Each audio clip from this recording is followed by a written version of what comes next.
do you require of an epistemology to be valid? Well, okay, so I gave you the example of Julius Caesar, okay? So I think that's a helpful one, because this is not just personal knowledge. This is, in a certain sense, shared knowledge, okay? But it is an example of knowledge which I would say is not obtained using any of the methods, or practically speaking, any of the methods that we associate with the natural sciences.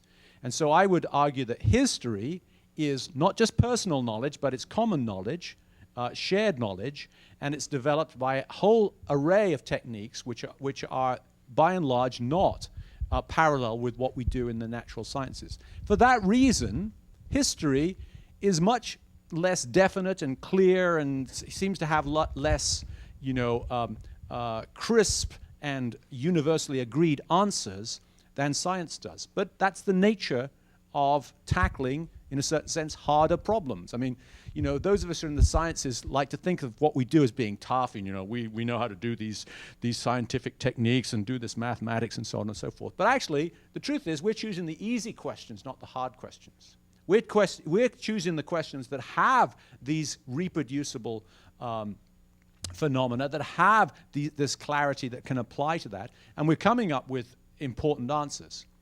What those answers have in common, by and large, is that they're able, because of the reproducibility of science, to lead to technology. So very often we can turn science into technology. But you can't turn history, into technology. But that doesn't mean that history isn't very important.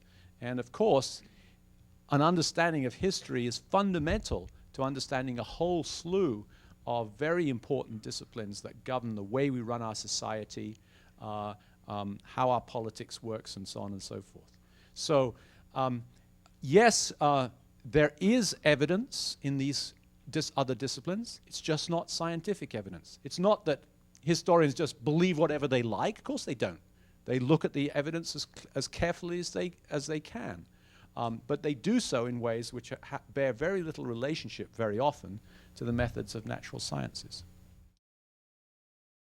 For more information about the Veritas Forum, including additional recordings and a calendar of upcoming events, please visit our website at veritas.org.